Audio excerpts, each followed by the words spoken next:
Ethan swore he'd never go back to the town that ruined his life. But fate, it seems, had a sick sense of humor. Because when Noah called him voice trembling, saying, "Ethan, I think I'm pregnant," he drove 6 hours through the night without even thinking twice. He didn't believe it at first.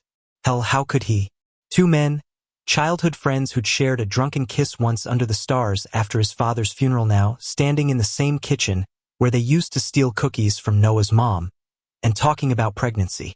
It was absurd, terrifying, and yet, something deep inside him whispered that this was no joke. Noah's eyes were glassy, his fingers shaking as he placed the test on the counter. 2 pink lines.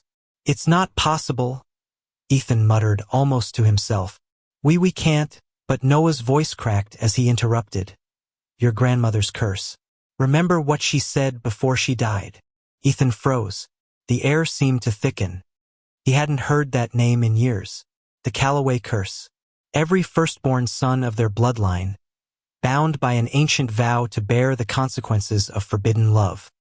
He dismissed it as small-town folklore, the kind of story told to keep boys from loving the wrong person. But now, standing before Noah, every word of that old prophecy clawed its way back into his mind. When a Calloway loves against the laws of nature, nature itself will answer. Ethan remembered his grandmother's trembling hands, the firelight flickering in her eyes. He'd laughed then. He wasn't laughing now. The silence between them was unbearable. Noah's breathing hitched, and suddenly he whispered, "Are you going to leave me again?" Those words cut deeper than any curse could. Ethan had left once right after that night 3 years ago when their lips had met and everything changed. He'd been scared, ashamed, and too young to fight what the world told him was wrong. But now, faced with Noah's tear-streaked face, he realized the universe had brought him back not for punishment, but for redemption. "I'm not going anywhere," Ethan said softly, though his voice shook. He reached out, his hand hesitating midair before touching Noah's shoulder. The warmth beneath his palm felt fragile, real. "We'll figure this out. Together." Noah looked up at him, disbelief giving way to something raw and hopeful. "You don't have to pretend to care just because it's your fault." "It's not about fault," Ethan replied. "It's about us. It's always been about us." For a moment, the world seemed to stop. The fridge hummed in the background, the floorboards creaked under their feet, and the old wind chime outside the window sang a tune they both remembered from childhood. Time bent itself into something familiar and infinite. That night, Ethan couldn't sleep. The farmhouse groaned under the weight of the wind, and every shadow on the wall seemed alive with ghosts. He walked to the porch, where the fields stretched out beneath the moonlight like a silver ocean. And there, the memories came back, the laughter, the fights, the stolen moments behind the barn. Noah's smile in the rain, the way his voice softened when he said Ethan's name. "Guess we really did break the rules," Ethan whispered to the night. Behind him, the floor creaked. Noah stood in the doorway, wrapped in a blanket, eyes soft but wary. "Can't sleep either?" he asked. Ethan shook his head. "I keep thinking, what if this is my family's fault? What if I ruined your life?" Noah stepped closer, the distance between them shrinking until the air was heavy with the scent of pine and rain. "You didn't ruin anything," he said gently. "You just made it impossible for me to stop loving you." Ethan's breath caught. For the first time in years, he saw the same fire that once burned in Noah's eyes the night everything changed. The night they crossed a line neither of them understood but both had wanted. Before he could stop himself, Ethan whispered, "I still love you too." Noah blinked, tears glimmering like stars in his eyes. "Then maybe," he said, voice trembling, "this isn't a curse at all."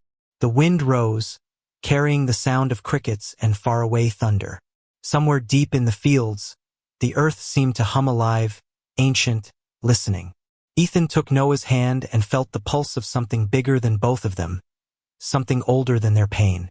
Maybe love was never meant to be easy. Maybe it was always meant to be impossible and still worth fighting for. As dawn crept over the horizon, the two of them sat together on the porch steps, wrapped in silence and each other's warmth. The sun painted the sky in shades of gold and pink, and for a brief, sacred moment, everything felt right. But fate, as Ethan would soon learn, wasn't done with them yet. Ethan woke to the sound of rain tapping against the windowpane. The world outside was gray, heavy, and soaked like the sky itself was grieving for them.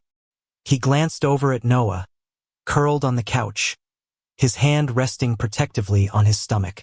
For a second, Ethan just watched him breathe, the rise and fall of his chest slow and steady. It hit him then, how fragile and miraculous this all was. He'd spent the last week searching for answers, old journals, dusty letters, anything that might explain the curse that bound his family. What he found was worse than he expected. According to an old entry from his grandmother, the Calloway curse had begun centuries ago when one of their ancestors fell in love with a man. Forbidden, condemned, and desperate to protect his lover, he'd begged the spirits for mercy. But mercy never came, only a cruel bargain. Every time a Calloway's love defied nature, nature would take control. It would twist the rules, blur the lines, and demand a price. Now, that price was growing inside Noah. When Ethan told him the truth, Noah didn't cry. He didn't scream. He simply nodded, like he'd already known all along. "So love is a punishment in your family," he said quietly. "That's tragic." Ethan swallowed hard. "I'll fix it. I'll end it. You and the baby—" "It's not a baby," Noah interrupted, his voice trembling. "It's a miracle. Whatever this is, whoever this is, it's us." Ethan felt something inside him break open. All his guilt, all his fear came crashing down. He reached for Noah's hand. "Then I'll protect both of you, no matter what it takes." Days turned into weeks. The town whispered, the church bells tolled, and strange things began to happen. Mirrors cracked when Ethan looked into them. Lights flickered when he touched Noah's skin. Sometimes, he'd wake in the middle of the night to find Noah glowing faintly under the moonlight, his body surrounded by a soft, golden aura. Terrified him, but it also filled him with awe. Then, one evening, as thunder rolled across the fields, Noah doubled over in pain. Ethan carried him to the old barn, ironically, the same place where their love story had begun years ago. Rain poured through the cracks in the roof, and the world outside seemed to hold its breath. "It's happening," Noah gasped, clutching Ethan's arm. "Ethansomethings, I'm here," Ethan whispered, his heart pounding. "I'm not leaving you. I swear it." Lightning split the sky, and for a moment the barn was filled with a blinding white light. Ethan felt a pulse deep, ancient, almost divine rushing through his veins. Noah's scream echoed into the storm, raw and haunting. And then, silence. When the light faded, Noah lay trembling in his arms, his face pale but peaceful. And there, in the center of his chest, a faint golden mark shimmered, same sigil Ethan had seen in the curse's old drawings. But there was no baby. Instead, a soft glow lingered between them, floating in the air like a breath made visible. Ethan stared, unable to speak. The glow pulsed once, twice, and then sank gently into Noah's heart. Noah gasped, and suddenly his body relaxed. The storm outside began to quiet. The rain slowed to a drizzle. Ethan could feel the curse, breaking apart like dust in the wind. When Noah finally opened his eyes, he smiled weakly. "It's gone," he whispered. "I can feel it." Ethan held him close, pressing his forehead against Noah's. "You scared the hell out of me. You always say that," Noah murmured, half laughing, half crying. "And yet, you keep coming back." Outside, the first light of dawn crept through the clouds. The barn smelled of wet hay and electricity. Everything felt new, lighter, alive. Weeks later, they left the small town behind. No more whispers, no more curses, just open roads and the endless hum of possibility. Ethan had sold his family's land, determined to start fresh somewhere no one knew their names. They rented a small house by the ocean in Maine, where mornings were filled with salt air and seagull cries. Noah started painting again, his canvases full of warm colors and tender light. Sometimes Ethan would catch him staring at the horizon, hand unconsciously over his chest where that golden mark used to glow. One evening, As they walked barefoot along the beach, Noah stopped and said quietly, "Do you ever wonder what it meant? The light, the curse breaking." Ethan looked at him, the wind tugging at his hair. Maybe it meant love doesn't need to make sense. Maybe it just chooses.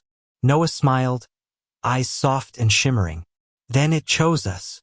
Ethan reached out and brushed a strand of hair from his face. "Yeah," he said, "and I choose you again. Every lifetime."